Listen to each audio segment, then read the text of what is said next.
Shalom kepada jemaat GBP Taman Firdaus.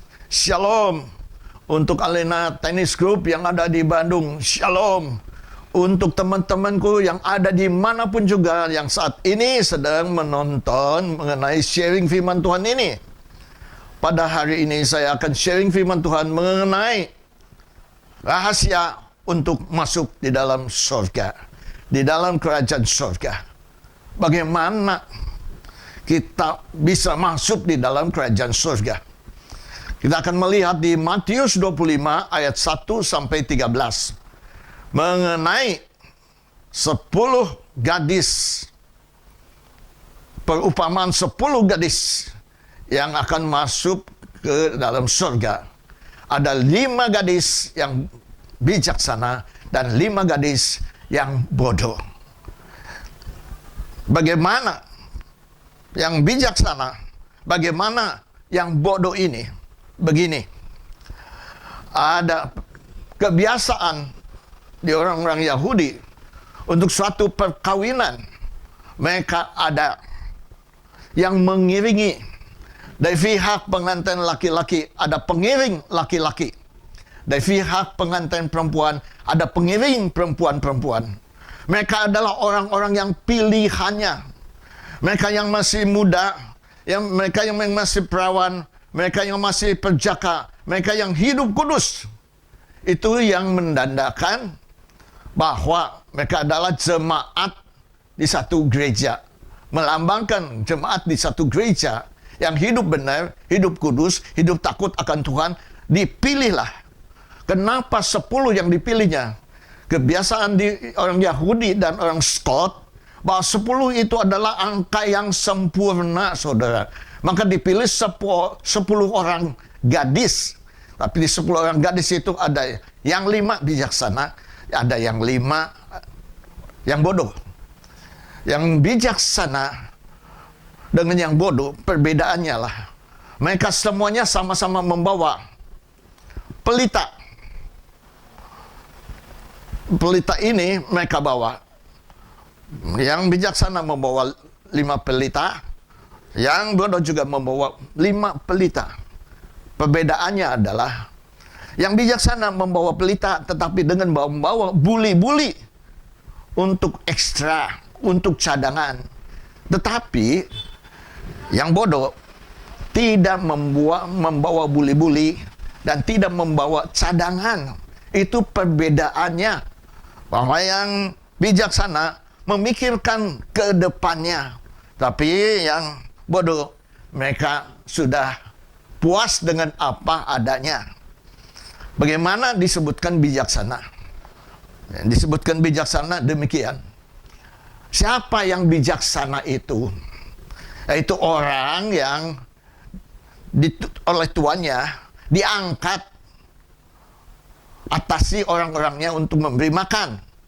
Berbahagialah hamba Tuhan, hamba-hambanya yang diketemuinya.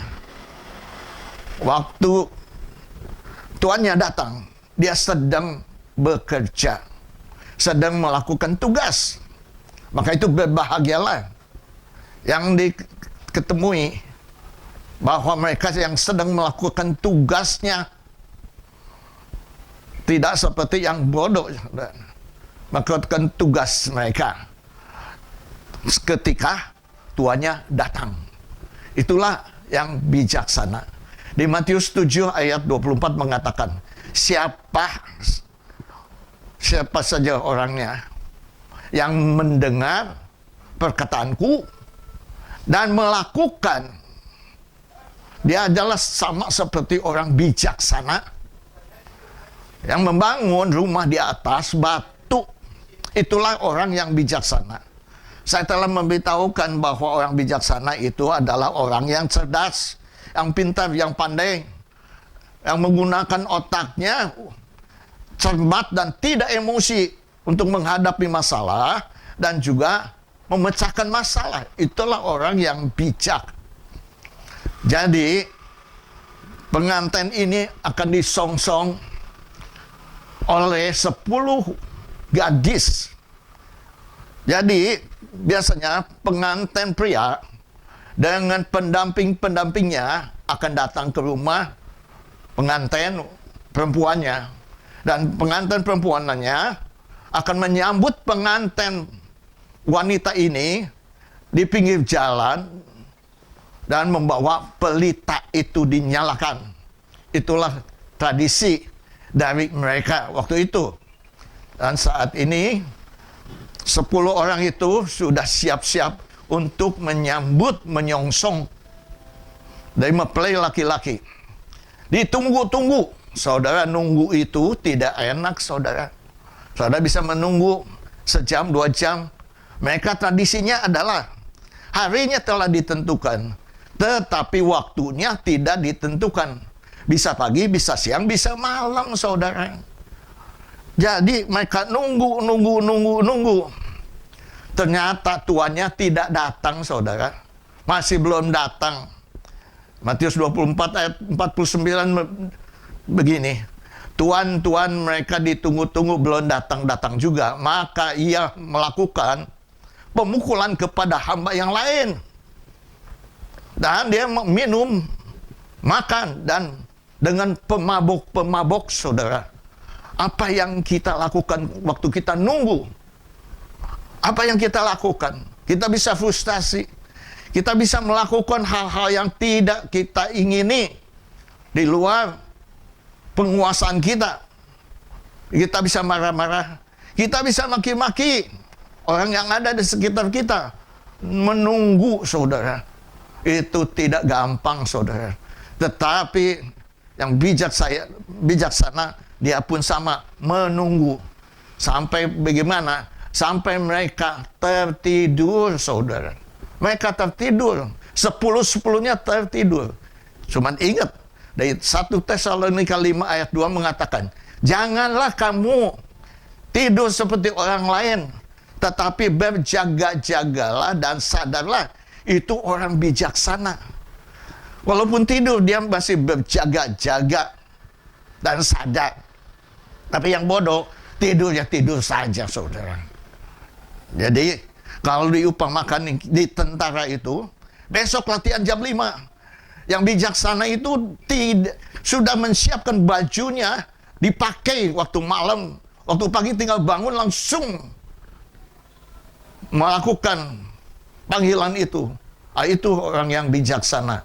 Udah mempersiapkan segala-galanya. Tetapi yang bodoh tidak mempersiapkannya. Sehingga waktu mempelai pria datang, berserulah, mempelai pria datang. Mereka semuanya bangun, saudara. Tetapi yang bodoh melihat bahwa minyaknya hampir habis. Maka itu dia minta kepada gadis yang bijaksana. Kata gadis yang bijaksana, tidak bisa. Karena ini cukup untuk aku. Bisa-bisa aku pun bisa kekurangan kalau aku memberikan kepadamu. Arti rohaninya adalah apa yang kita lakukan, kejahatan, dosa, itu tanggung jawab kita sendiri, bukan orang lain menjadi tanggung jawab kita. Kita yang jahat, kita yang berdosa, kita yang murtad, itu tanggung jawab kita masing-masing, saudara. Tidak bisa dibebankan kepada orang lain, dan orang lain pun tidak bisa menolong kita. Bayangkan, saudara, waktu berseru itu, malaikat datang. Kita baca di Matius 7 ayat 22 mengatakan begini. Pada hari akhir, banyak orang yang berseru-seru, Tuhan, Tuhan, demi namamu aku telah melakukan nubuatan-nubuatan. Demi namamu aku telah mengusir setan. Demi namamu aku telah melakukan mujizat-mujizat demi namamu. Tapi apa jawaban Tuhan Yesus pada ayat yang 23 yang mengatakan dengan terus terang, aku berkata kepadamu, aku tidak mengenal engkau, enyahlah sekalian orang yang jahat. Itulah yang dilakukan Yesus. Ingat baik-baik bahwa kita nggak bisa berseru-berseru kepada Tuhan bahwa kita telah melakukan ini, kita melakukan itu. Padahal itu tidak disuruh Tuhan atau tidak berkenan kepada Tuhan. Karena dia tidak mempersiapkan dirinya, untuk melayani Tuhan dan beriman sampai waktu Tuhan datang. Dia bisa melakukannya sewaktu-waktu. Tetapi waktu Tuhan panggil, dia sudah tidak punya iman. Pelita adalah lambang dari iman. Minyak adalah lambang dari perbuatan baik. Dan minyak adalah lambang dari Roh Kudus. Maka orang yang bijaksana, orang yang bisa masuk di dalam kerajaan surga adalah orang yang beriman, orang yang membuat perbuatan baik, orang yang dipimpin Roh Kudus. Itulah orang yang beriman yang masuk di dalam kerajaan surga. Iman datang dari pendengaran. Pendengaran akan firman Tuhan. Jadi iman itu firman Tuhan, saudara. Perbuatan baik. Efesus 2 ayat 10 mengatakan, dia membuat kita dan menciptakan kita dengan pekerjaan yang baik sebelum kita dijadikan. Bayangkan, dia sudah memperlengkapi kita dengan pekerjaan yang baik sebelum kita dijadikan, dan kita ditebus di antara manusia yang banyak itu, antara manusia sebagai korban sulung bagi anak Allah dan bagi domba Allah. Jadi tidak sembarangan, saudara. Mereka dipilih oleh Allah sendiri. Mereka mengikuti Allah sendiri. Luar biasa. Maka itu, saudara, mulai saat ini saudara harus punya firman di dalam dirimu. Harus perbuatan baik harus ada di dalam dirimu. Dan engkau harus dipimpin Roh Kudus di dalam kehidupanmu. Setelah itu, Tuhan orang-orang berseru bahwa mempelai datang, mereka menyongsongnya. Tetapi yang bodoh membeli minyak terdahulu dan kembali, ternyata pintu untuk upacara perkawinan anak domba sudah tutup, sudah terlambat. Ingat baik-baik, jangan kita sampai terlambat karena hal yang kita lalai, hal kecil yang kita lalai, sehingga kita tidak masuk di dalam upacara perkawinan anak domba, saudara. Pintu sudah ditutup, tidak ada orang yang boleh buka lagi. Peraturan-peraturan orang Yahudi, kalau ada pengajaran-pengajaran, ada pertemuan-pertemuan, kalau mereka pintu sudah ditutup, tidak ada orang pun bisa masuk keluar pintu itu. Tapi Yesus mengatakan, Yohanes 10 ayat 9, bahwa akulah pintu. Siapa yang masuk melalui aku, mereka akan selamat. Dan mereka akan masuk keluar dan mendapatkan rumput padang. Bayangkan, saudara, luar biasa. Pintu itu adalah Yesus sendiri. Yesus sendiri yang berhak untuk membuka pintu itu. Tidak ada orang pun bisa membuka pintu kalau itu sudah ditutup. Jadi bagaimana dengan kita sekarang ini? Saudara harus perhatikan. Dan berikutnya dikatakan, ayat 13 mengatakan, berjaga-jagalah. Karena engkau tidak tahu kapan ia akan datang. Berjaga-jagalah. Matius 24 ayat 42 mengatakan, ia akan datang, tapi kita tidak tahu kapan ia akan datang. 1 Tesalonika 5 ayat 2 mengatakan, kita tahu dengan benar bahwa Tuhan datang sebagai pencuri waktu malam. Tidak ada orang satu pun yang tahu, yang mendadak saja datangnya. Maka kita harus jaga. Jadi apa yang kita dapatkan dari cerita ini Satu adalah kita harus senantiasa berjaga-jaga di dalam kehidupan kita. Kedua, kita harus senantiasa membawa hidup kita dengan pelita tidak ketinggalan dalam kehidupan kita. Itu adalah kondisi untuk kita masuk surga. Dan ketiga adalah kita harus mempersiapkan diri. Waktu sumbu itu tidak ada minyaknya, sedang diperbaiki, sedang di-setel lagi. Itu tandanya, rohaninya, bahwa dalam kehidupan kita, kita harus berubah dahulu secepat mungkin sebelum kita menghadapi panggilan dari Tuhan sendiri. Sehingga kita masuk di dalam upacara pernikahan. Ingat baik-baik, semua orang bisa tertidur, saudara. Tertidur pada zaman ini bisa digambarkan. Orang-orang bisa tidur. Karena apa? Tidur itu diupamakannya, rohaninya adalah mati. Bangkit adalah rohaninya bangun. Mati dan bangun. Janganlah iman kita ini mati, saudara. Bagaimana iman kita mati? Karena pandemi COVID-19 ini bisa mematikan iman kita. Bukan dari orang kaya saja, bukan orang menengah saja, orang yang miskin saja. Tapi semua dampaknya Tuhan. Dampaknya mereka mengalami hal-hal yang tidak mengenakan. Saudara, 4 bulan tidak kemana-mana. Apakah uang cukup untuk makanan? Untuk yang hari lepas hari gajinya, mereka mengharapkan sembako tuh untuk mendapatkan makan, minum, pakai. Tapi yang sedang, mereka juga buka toko. Buka toko masuk uangnya. Tidak buka toko, uangnya tidak masuk, saudara. Bagaimana mereka hidup? Mereka masih bisa bertahan mungkin 3-4 bulan. Tapi untuk selanjutnya, mereka tidak bisa bertahan. Tapi orang kaya, saudara, bukan main efeknya. Saudara akan melihat sekeliling kita. Kita dengar, kita baca, saudara. Itu dampaknya luar biasa untuk mereka.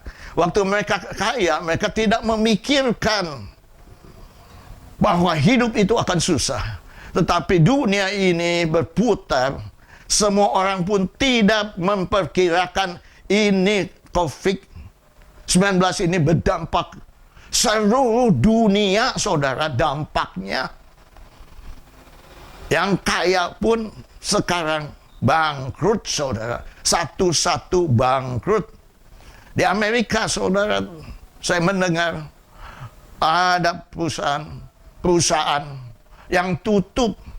Di Prancis, La Chapelle mempunyai cabang 4.391. Semua tutup.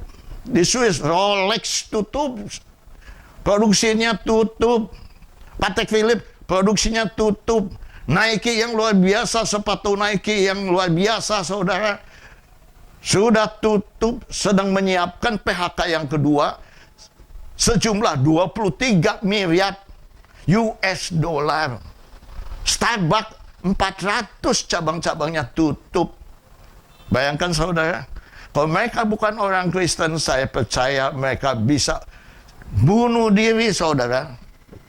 Tapi saya harapkan mereka memang orang Kristen. Mereka tahu hidup bukan hanya roti saja, tetapi setiap firman yang keluar dari mulut Allah. Kalau mereka pegang firman Allah, mereka pegang firman Allah, saya percaya. Orang malas jangan dikasih makan. Ola etra bora.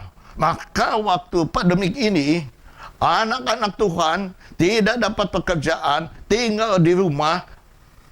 Positifnya, biasanya 1 minggu sekali beribadah. Tetapi sekarang, setiap hari bertemu Tuhan, membaca firman Tuhan, setiap hari ketemu Allah. Setiap hari mereka berdoa dan bekerja. Apa yang mereka bisa kerjakan? Yang bisa kue, bikin kue. Yang bisa masak, bikin masakan, saudara. Mereka jual online, saudara. Yang jual sayur, yang jual obat, jual macam-macam vitamin Tuhan online. Mereka bisa tetap hidup. Asal mau bekerja, berdoa dan bekerja. Saya mendengarkan satu orang pemuda. Tidak punya keahlian apa-apa. Tapi dia ingin bisa memperbaiki mobil. Dia kerja di satu bengkel. Dia katakan kepada bengkelnya, saya bekerja tapi nggak usah digaji. Akhirnya bengkelnya mau menerima dia. Dia bekerja di situ 6 bulan. Sampai 1 tahun. Sampai dia bisa memperbaiki mobil, saudara. Dan sekarang dia membuka bengkel mobil, membuka cuci mobil, membeli apartemen, dan membeli mobil. Itu yang luar biasanya. Yang tidak ada menjadi ada. Itulah iman. Luar biasa. Iman adalah dasar dari segala sesuatu yang kau harapkan. Dan bukti yang segala sesuatu yang engkau tidak lihat. Tetapi percaya itu akan terjadi. Luar biasa, saudara.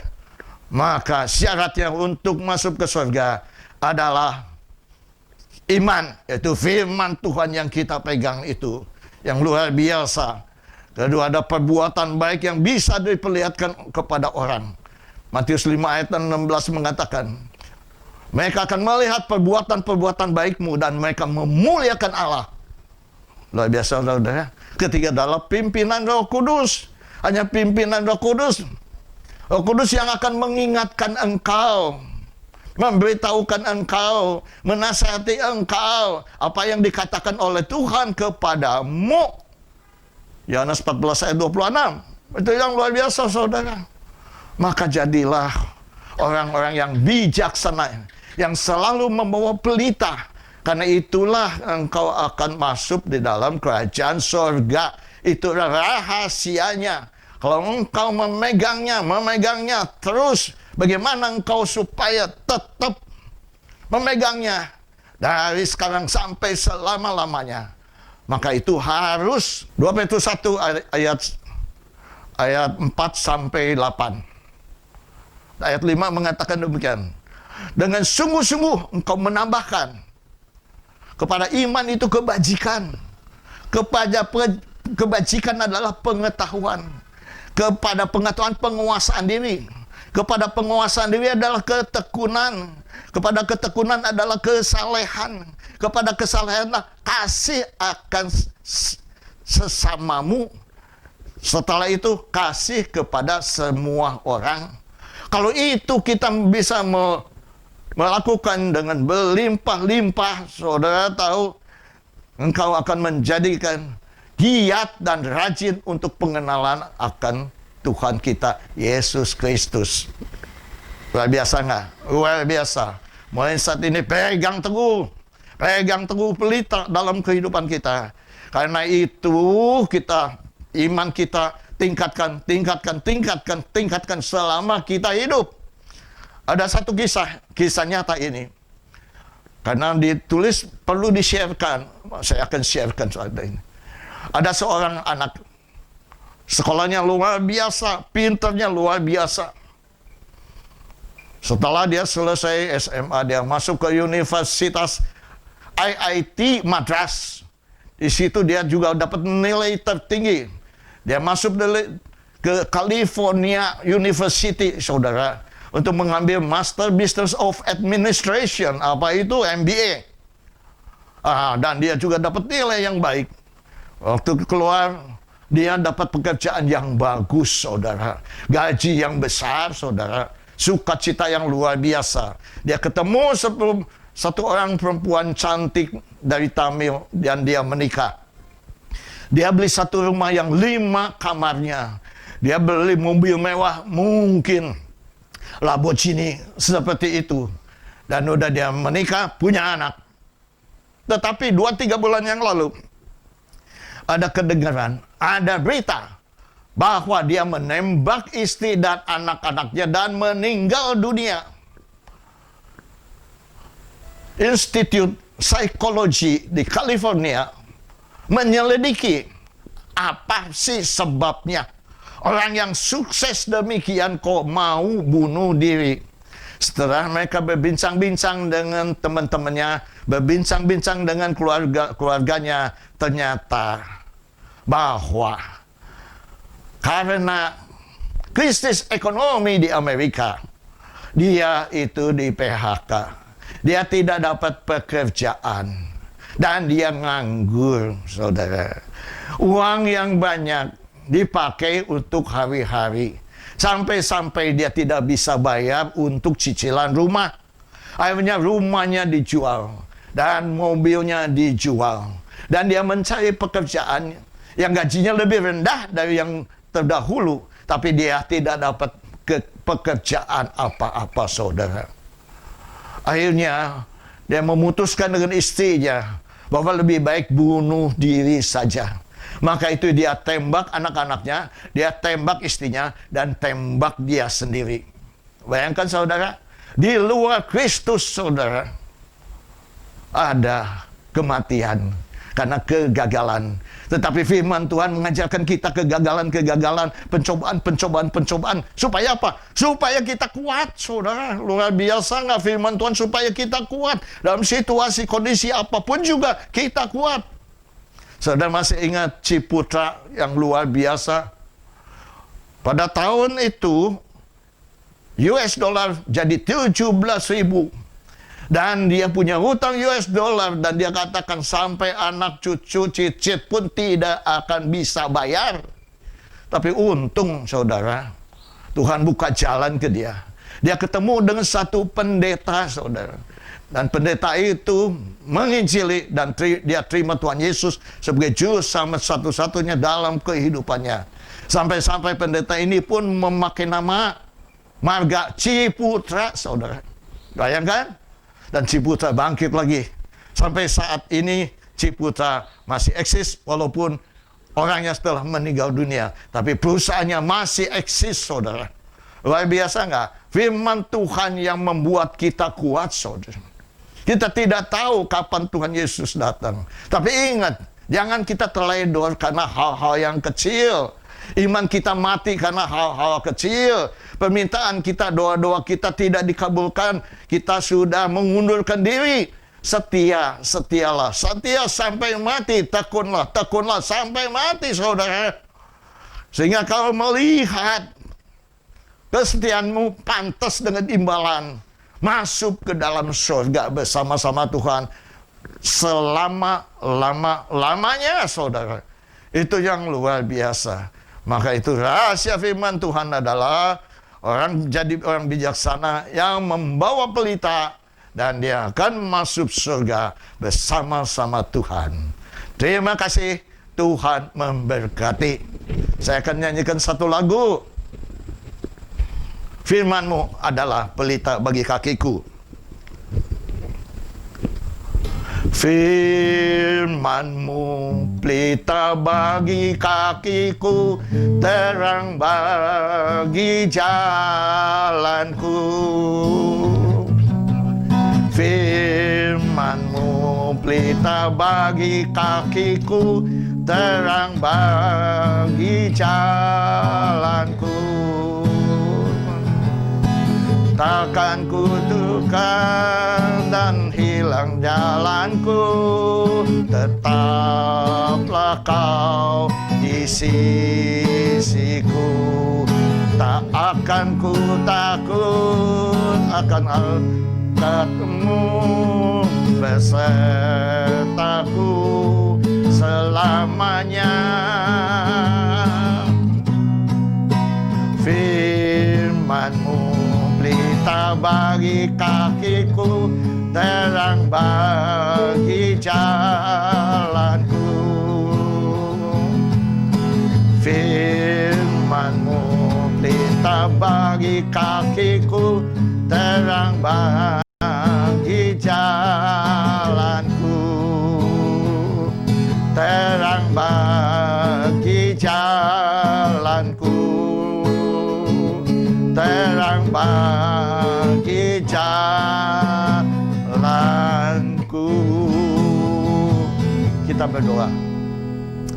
Bapa Surgawi, Bapa yang kami kenal di dalam nama Tuhan Yesus, Terima kasih Tuhan kalau Engkau telah membuka rahasia untuk masuk di dalam surga, yaitu jadilah orang yang bijaksana membawa pelita dan buli-bulinya untuk cadangannya.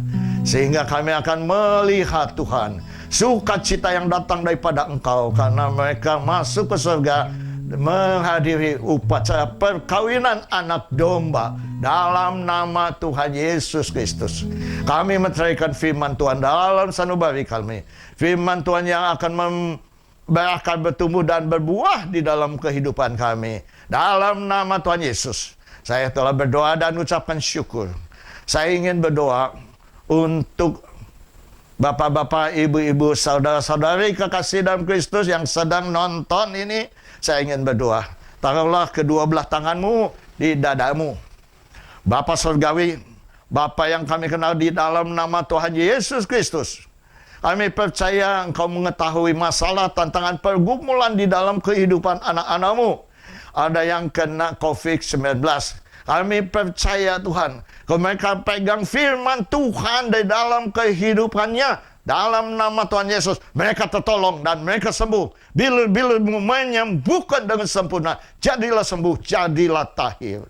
Begitu juga mereka Tuhan, yang keadaan ekonominya Tuhan, pada saat ini Tuhan tolong, Tuhan buka jalan, Tuhan berikan talenta karunia yang datang daripada Engkau, sehingga firman Tuhan ya dan amin ada di dalam kehidupan mereka. Mereka hanya butuh pada saat ini apa yang mereka minum, apa yang mereka pakai, apa yang mereka makan. Dalam nama Tuhan Yesus, Engkau yang mencukupi mereka. Dalam nama Tuhan Yesus, kami telah berdoa. Terima kasih Bapa. Kami percaya Tuhan untuk orang-orang yang pengusaha-pengusaha yang luar biasa, yang bangkrut Tuhan. Tuhan ingatkan mereka, uang bukan segala-galanya bagi mereka. Firman Tuhan adalah segala-galanya bagi mereka. Sehingga mereka pun bangkit kembali karena firman Tuhan yang hidup-hidup di dalam kehidupan mereka. Dalam nama Tuhan Yesus. Sehingga kami akan melihat Tuhan, ciputra-ciputra lainnya akan timbul, tumbuh dan memuliakan nama-Mu. Dalam nama Tuhan Yesus, kami telah berdoa dan mengucapkan syukur. Haleluya. Amin. Tuhan memberkati.